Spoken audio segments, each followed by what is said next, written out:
오늘의 말씀은요, 나귀의 턱뼈라는 말씀으로 우리 함께 나누도록 하겠습니다. 사사기 15장 1절과 있는 3절에 있는 말씀을 같이 읽고 시작하겠습니다. 얼마 후 밀 거둘 때에 삼손이 염소 새끼를 가지고 그의 아내에게로 찾아가서 이르되 내가 방에 들어가 내 아내를 보고자 하노라 하니 장인이 들어오지 못하게 하고 이르되 내가 그를 심히 미워하는 줄 알고 그를 내 친구에게 주었노라. 그의 동생이 그보다 더 아름답지 아니하냐 청하노니 너는 그를 대신하여 동생을 아내로 맞이하라 하니 삼손이 그들에게 이르되 이번은 내가 블레셋 사람들을 해할지라도 그들에게 대하여 내게 허물이 없을 것이니라 하고.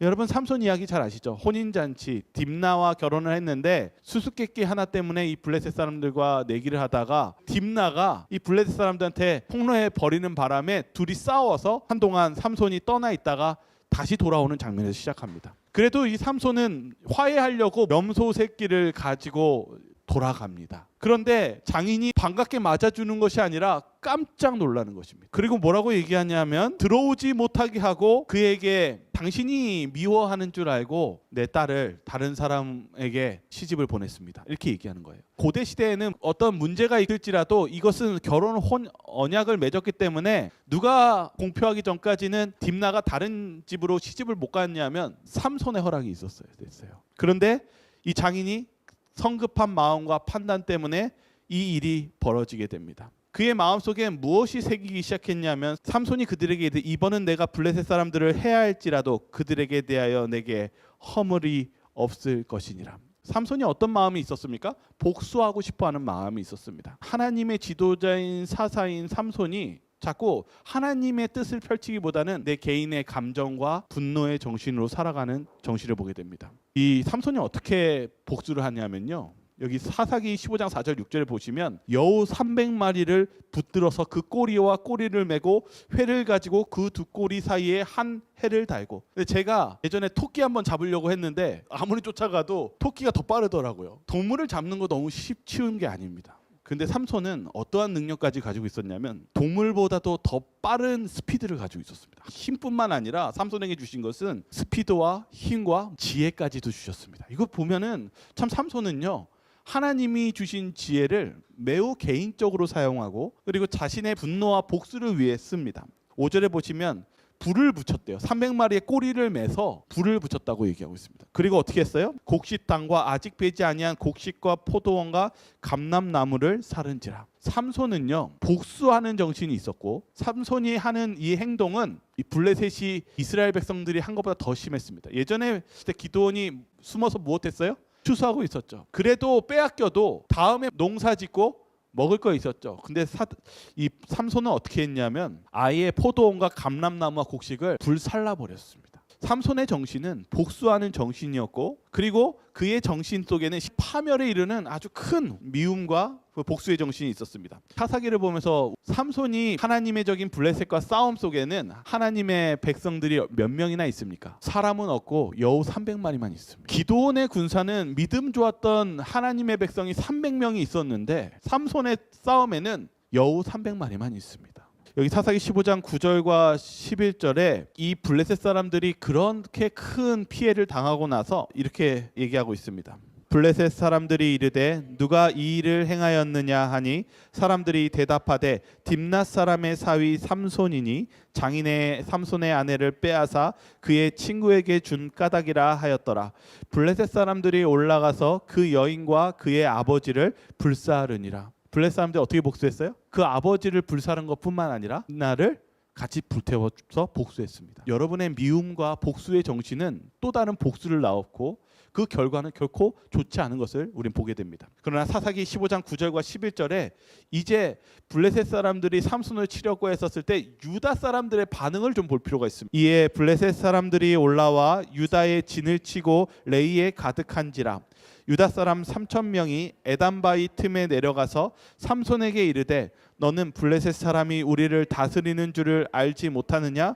내가 어찌하여 우리에게 이같이 행하느냐 하니 삼손이 그들에게 이르되 그들이 내게 행한 대로 나도 그들에게 행하였노라 하니라. 모실림이라는 히브리어인데 뭐냐면 유대인들이 이 삼손한테 와서 뭐라고 했냐면 너 때문에 우리가 큰일 났다. 우리는 그저 블레셋의 모실림 통치 조공을 바치며 속국이 되며 주권을 잃은 상태를 그대로를 원하는데 너 때문에 우리가 화를 당하게 생겼다. 유대인들이 이때에 남아있던 유다의 백성들이 삼손 때문에 좋아한 게 아니라 삼손 때문에 싫어했습니다. 블레셋 사람들을 싸우고 승리해주는 삼손에게 즐거워한 것이 아니라 우리 이렇게 살도록 내버려둬라고 얘기하는 것입니다. 기드온의 300명의 군사는 이제 어디 갔고 이제 하나님의 편에 서서 있는 하나님의 백성들은 다 어디로 가고 이제 삼손 혼자 남게 된 것입니까? 어느 순간 뜨거웠던 신앙하는 사람들은 사라지고 신앙하지 않고 하나님의 적을 쳐부수는 그러한 일들조차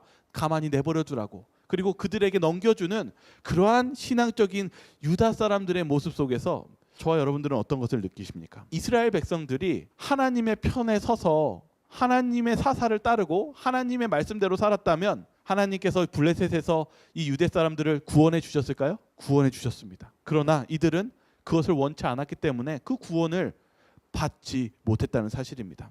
저는요, 이 재림교회의 언제를 많이 생각하냐면 제가 1990년도의 재림교회를 생각합니다. 그렇게 힘들었음에도 불구하고 모두가 신앙이 뜨거웠고 하나님 말씀에 아주 철저하게 우리가 살아야 된다라고 하며 뜨거운 신앙을 가르치고 이끄는 전 재림교인을 1990년도에 경험했습니다. 가랴포본 기별 2권에 뭐라고 적혀 있냐면 주님의 강림하심은 우리가 처음 믿을 때보다 가까워졌다, 이렇게 얘기하고 있습니다. 그때보다 지금이 예수님의 재림이 가까워졌습니까? 우리가 그런 가까워지고 있는 것들을 저와 여러분들이 느끼고 계십니까? 90년대 때보다 저희들이 더 가까이 오는 것 같이 살고 있지 않은 것 같다고 느껴질 때가 있습니다. 여기 뭐라고 적혀 있냐면 대쟁투가 얼마 안 있어 그 종교를 고하게 된다는 사실은 얼마나 놀라운 생각인가. 우리는 마지막 사업을 하는 과정에서 어떻게 다루어야 할지 전혀 알 수 없는 위기들을 당하게 될 것이다. 마지막 때에 되면 우리가 전혀 예상하지 못하는 그런 위기를 당하게 될 것이라고 이야기하고 있습니다. 마태복음 25장 4절과 5절에 열처녀의 비유에서 이렇게 적혀 있습니다. 슬기 있는 자들은 그릇에 기름을 담아 등과 함께 가져갔더니 신랑이 더디옴으로 다 졸며 잘세. 신랑이 이제 곧 온다라는 소식을 들으니까 열처녀들이 준비하는데 뭘 준비하고 있는지 여러분 뭐라고 적혀 있는지 아십니까? 기름을 담아 등과 함께 가졌더니. 저와 여러분들 예수님이 오신다라는 것, 재림을 기다리고 계십니까? 근데 성경 말씀에는 뭐라고 적혀 있냐면 등과 기름을 준비한다고 얘기하고 있습니다. 그게 무엇일까요? 여기 특별히 신랑이 더디옴으로 다 졸며 잔다라는 이 에카듀론이라는 이 헬라어가 잔다라는 의미와 동시에 어떤 뜻을 가지고 있냐면 죽어 있다라는 뜻을 가지고 있다는 사실입니다. 저와 여러분들이 신앙이 죽어 있는 신앙을 하고 있지 않은지 한번 우리의 마음을 경각심을 가지며 살아보지는 않으시겠습니까? 오늘 사사기에 있었던 이 삼손에 있었던 이스라엘 백성들이 죽어 있는 신앙을 했습니다. 근데 저와 여러분들도 자며 죽어 있는 신앙을 하고 있는지 우리는 다시 한번 볼 필요가 있다는 사실입니다. 여기 제가 오늘 특별히 예언의 신의 말씀 속에서 1844년 사건을 보니까 여기에 등불을 킨 내용이 여기 적혀 있더라고요. 뭐라고 얘기하고 있냐면 보라 신랑이로다 맞으러 나오라는 부르짖음을 듣고 기다리고 있던 사람들은 다 일어나 등을 준비하였다. 그들은 지금까지 보지 못한 열렬한 흥미를 가지고 하나님의 말씀을 연구하였다. 천사들은 실망한 사람들을 일으켜서 그 기별을 받아들일 준비를 갖추게 하고자 하늘로부터 보내심을 받았다. 1844년에 예수님의 재림을 준비했던 많은 재림교인들은 무엇을 기다리며 말씀을 폈냐면 바로 하나님의 말씀을 피면서 등을 켜기 시작했다는 사실입니다. 저와 여러분들이요, 정말 세상이 정말 혼란스럽고 예수님의 재림을 기다렸을 때 여러분, 저와 여러분들이 말씀을 피고 하나님의 양식을 먹으며 재림을 준비하시기 바라겠습니다. 여기 사사기 15장 16절에 삼손이 블레셋 사람들을 이제 복수하기 위해서 다시금 무기를 꺼냅니다. 그가 꺼낸 그 무기가 무엇이었는지 우리 같이 한번 읽어보겠습니다. 15장 16절입니다. 이르되, 같이 읽겠습니다. 시작. 이르되 나귀의 턱뼈로 한 더미 두 더미를 쌓았으며 나귀의 턱뼈로 내가 1000명을 죽였도다 하니라. 삼손이 무엇하면서 기뻐했냐면 나귀 턱뼈로 한 더미 두 더미에서 1000명을 죽였다 하고 실은 기뻐하며 실은 자랑하는 내용입니다. 나귀의 턱뼈는 그가 일반 사람들이 가지는 무기가 아니라 일반적인 그냥 한 별 볼 일 없는 것을 통해서 승리하면서 누구의 능력을 과천합니까? 자신의 능력을 찬양합니다. 실제로 이 능력을 주신 분은 누구이십니까? 여호와 하나님이십니다. 우리의 신앙이 한번 무너지면 정말 삼손과 같은 신앙을 할 수가 있습니다. 이 삼손이 이렇게 말함으로써 우리는 그는 복수의 복수를 낳았을 뿐만 아니라 하나님의 능력을 잊고 자신이 최고인 양 자만하며 빠졌을 때 위기가 찾아온다는 사실을 우리는 잊으면 안 될 것입니다. 삼손은요, 자신의 힘과 능력과 지혜를 믿었습니다.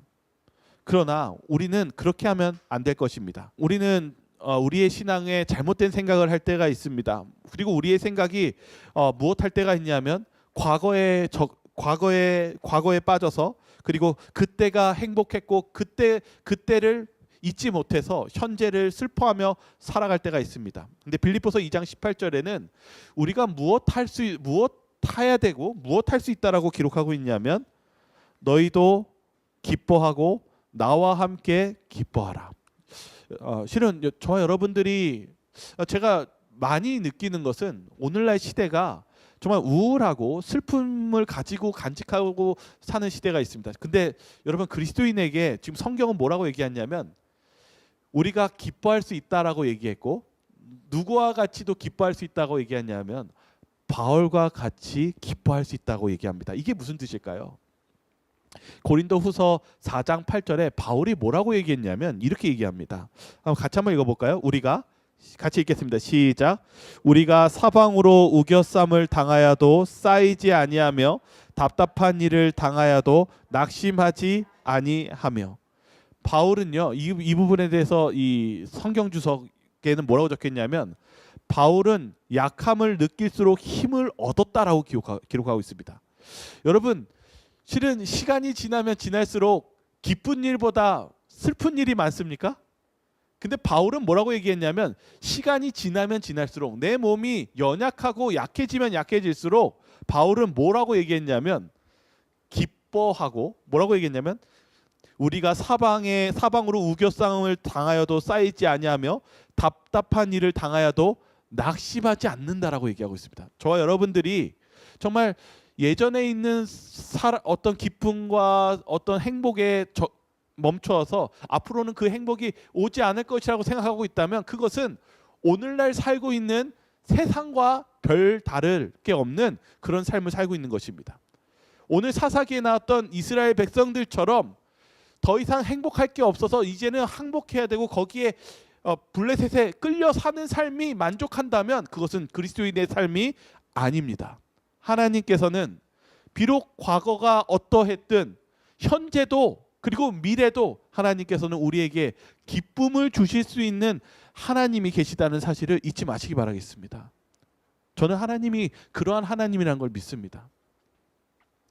여기 바울이 뭐라고 했냐면, 자신이 약함을 느낄수록, 이제 시간이 지날수록 더 자신의 능력과 기능이 떨어지는데 하나님이 함께 하심으로 더 큰 힘을 느꼈고, 그리고 하나님을 의지했다고 합니다. 저와 여러분들이 그러한 하나님을 믿으시기 바라겠습니다.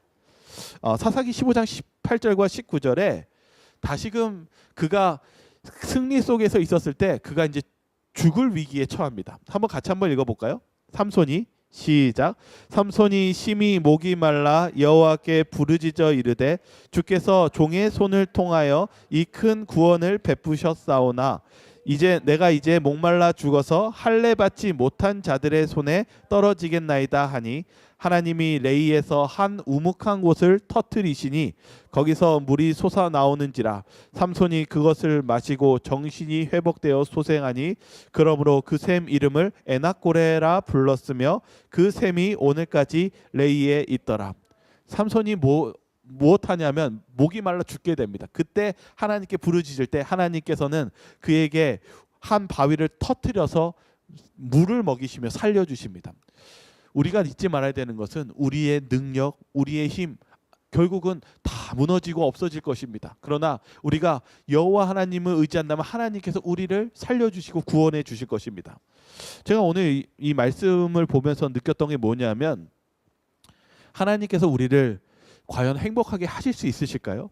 여기 뭐라고 적혀 있냐면요, 하나님이 우리를 행복하게 해주실 수 있다라고 말씀하고 계세요. 그것에 대해서 뭐라고 얘기했냐면 이 마라 사건에 대해서 얘기합니다. 여러분, 이 마라가 혹시 출애굽에서 무슨 뜻을 가지고 있습니까? 쓰다. 맞아요. 목말라 가지고 갔는데 물이 있어서 마셨는데 그 물이 써서 마라라고 얘기했습니다. 근데 하나님께서 그 물을 어떻게 해주셨습니까? 달게 마실 수 있게 해주셨어요. 여러분 저와 여러분의 인생이 때로 쓴 것 같이 느껴질 때 하나님이 무엇 해줄 수 있는 하나님이라는 걸 우리가 믿고 나가셔야 되냐면 다시 달게 해줄 수 있는, 기쁨을 주실 수 있는 하나님이라는 사실을 잊지 마시고 그분을 믿으시며 나아가시기 바라겠습니다.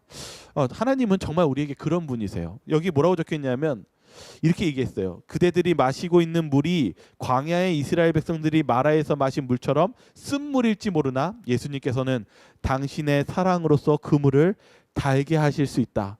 하나님께서는 모든 상처를 바를 수 있는 향유를 예비하셨다. 그대들은 과거에 없던 열심을 나타내어 성경 말씀을 연구하지 않겠는가? 모든 위기에서 지혜를 얻기 위하여 주님께 간구하라. 시련을 당할 때마다 그 난관에서 벗어날 길을 보여달라고 예수님께 호소하라. 그렇게 할 때 그대들의 눈은 구제책을 발견하게 될 것이며 거룩한 말씀 가운데 기록된 치료의 약속들을 그대들의 형편에 적응하게 될 것이다. 모든 쓴 물방울은 예수님의 사랑과 혼합될 것이며 쓴 물에 대한 불평을 하는 대신에 그대들은 슬픔 속에서 뒤섞인 예수님의 사랑과 은혜를 깨달아 그 슬픔은 누그러지고 거룩하며 성화된 기쁨으로 변화할 것이다. 하나님께서는 저와 여러분들을, 여러분의 슬픔을 변화시켜 주시며 깨끗게 해주시길 원하십니다. 주님께 여러분들의 믿음을 한번 드려보시기 바라겠습니다.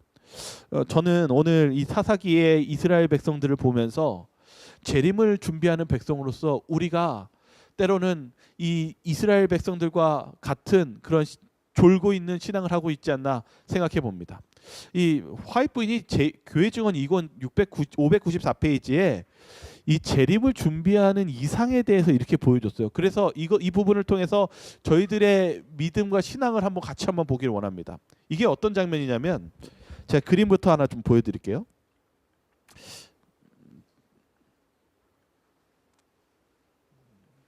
그림을 보시면 또 잠깐만요.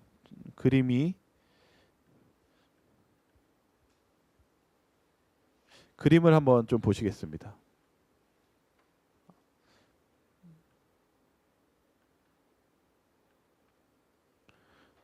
보이시나요? 여기 그림을 보시면 처음에 맨 밑에 그림이 뭐예요? 마차 타고 가시는 그림 보이죠? 근데 길이 가니까 길이 넓어지는 것 같습니까? 좁아지는 것 같습니까? 좁아지죠.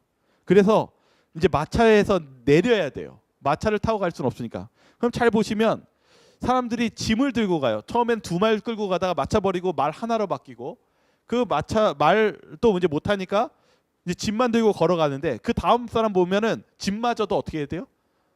버려야 돼요. 그리고 짐마저도 버리다가 여기 잘 보시면 그림 위로 가면은 신발마저 버려야 될 때가 옵니다. 그리고 맨 마지막에 보시면은 이 무엇을 타고 넘어가야 돼요? 네, 밧줄을 타고 넘어가는 것에 대해서 나옵니다. 제가 이 부분을 읽어드릴게요. 왜냐하면 우리의 신앙이 어떻게 가야 되는지에 대해서 설명하는 부분입니다. 이렇게 적혀 있습니다. 우리가 전진할수록 길은 더욱 좁아졌다. 길이 더욱 좁아지자 말을 타고는 더 이상 안전하게 가지 못하리라는 판단이 섰다. 그래서 말들을 버리고 도보로 전진하였다. 그 길은 마침내 너무 좁아져서 우리가 신발을 벗어 버려야만 안전하게 갈 수 있다고 생각하고 신발을 벗어 버린 채로 얼마를 갔다. 이윽고 우리는 양말을 벗어야 안전하겠다고 생각하고 이제는 맨발로 길을 갔다. 난관을 견디는 데 익숙한 사람들만 남게 되었다. 이제 보시죠. 이제 거기서 떨어진 사람들에 대한 내용입니다. 너무 길이 좁아져서 발을 제대로 디딜 수도 없었다.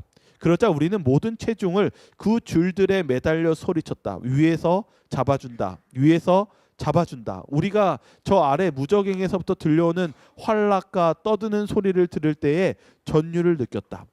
우리는 신성모독적인 맹세와 저속한 농담과 저질스러운 노래들을 들었다.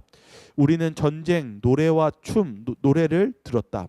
우리는 기약과 큰 웃음이 저주소리와 고뇌와 비통의 울부짖음과 섞여 들려오는 것을 알았다. 그러자 우리는 험하고도 좁은 그 길에 더욱 붙고자 하는 마음이 생겼다. 여러 번 우리는 온 체중을 그 줄들에 의지해야 하였고 그것들은 점점 굵어져 갔다. 우리가 이 부분 재림을 준비하는 이 과정은 믿음에 대한 과정입니다. 우리가 주님께 나아가고 구원을 받는 과정이 점점 갈수록 무엇해야 되는 과정이냐면 이 모든 것들을 포기해야 되는 과정이고, 그리고 전적으로 누구를 의지해야 되는 과정이냐면 주님을 의지할 때만 우리가 마지막 재림을 준비하는 백성들의 모습을 묘사한 장면입니다. 그리고 그 밑에 있는 사람들은 무엇입니까? 세상의 목소리입니다. 바로 저주와 전쟁과 노래와 춤과 저질스러운 노래와 저속한 농담과 신성모독하는 그 소리로 살아가는 사람들의 모습입니다. 여기 이 책에 604페이지에 그대로 이렇게 적혀 있습니다. 교만, 자아사랑, 이기심, 증오, 시기와 질투는 지각력을 어둡게 하였으며 그대들은 구원에 관해서 지혜롭게 만들어줄 진리가 마음을 매혹시키고 주관한 힘을 잃어버렸다. 오늘 우리가 사는 삶이 누군가를 미워하고 그리고 내 이기심으로 살고 있고 내 자아를 높이는 교만심과 내 자아사랑을 살고 있다면 그것은 삼손과 같은 신앙이고, 그리고 이 블레셋 당시에는 이스라엘 같은 신앙을 하고 있다는 사실을 잊지 마시기 바라겠습니다.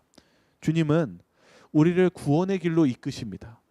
그런데 저와 여러분들이 그러한 신앙으로 서로 이 믿음으로써 나아가는 그러한 준비를 하지 않으시겠습니까?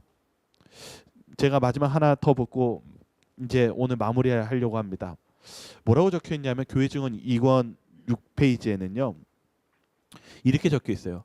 그대들은 복잡한 염려와 불필요한 걱정으로 자신을 피곤케 할 필요가 없다. 그날을 위하여 일하라.